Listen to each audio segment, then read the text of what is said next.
Bonjour, je suis Pierre Machetou, professeur d'endodontie à l'Université Paris 7 et visiting professeur à l'Université de Genève.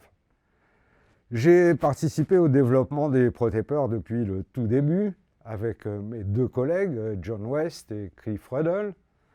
Nous avons travaillé sur le profil initial des instruments avec l'idée de transférer les concepts du professeur Herb Schilder sur un système d'instrumentation mécanisé en nickel-titane. Ces concepts importants sont les suivants. Un élargissement coronaire initial qui, en réalité, est la première description faite de la technique du crown down, apparue des années plus tard. Le concept d'instrumentation apicale passive, qui signifie simplement qu'il ne faut jamais forcer un instrument pour le faire progresser apicalement. Ceci nous a conduit à développer des limes qui ne travailleraient qu'en retrait, contrairement à l'action de picotage généralement préconisée. Le résultat a été la fabrication d'un instrument au profil innovant et unique, avec des conicités variables sur sa partie active, ce qui a permis de combiner plusieurs instruments en un seul. Il était également important d'avoir une action de coupe efficace, mais pas au détriment de la sécurité d'utilisation. Une fois que les ingénieurs aient pu surmonter les difficultés associées à cet usinage délicat, les instruments protépeurs ont été disponibles sur le marché.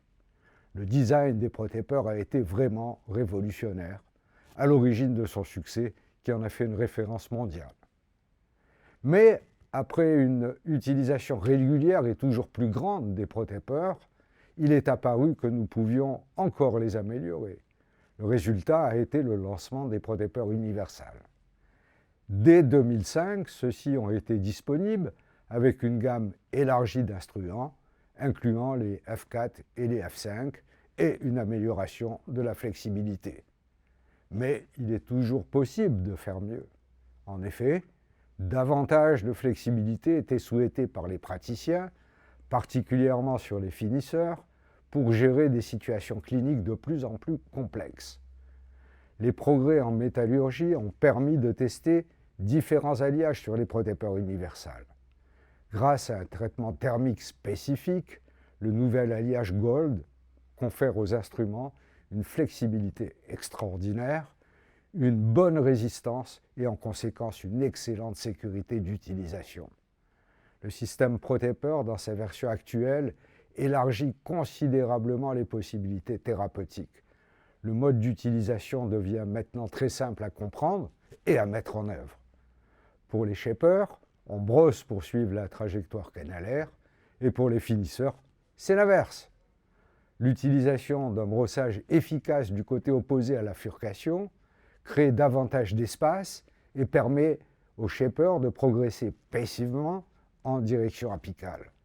Un autre avantage incontournable est lié à la présence des débris sur les spires qui indiquent de façon précise et pour chaque instrument l'endroit où il a travaillé.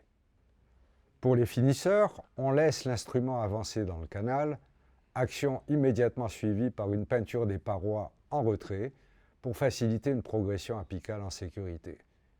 Les protépeurs Gold sont capables de gérer la très grande majorité des situations cliniques et d'obtenir des mises en forme prévisibles et reproductibles. Et comme chacun le sait, c'est le facteur prédictif numéro 1 du succès en endodontie. J'espère que vous prendrez du plaisir, et même plus, dans vos futures mises en forme avec les protépeurs Gold.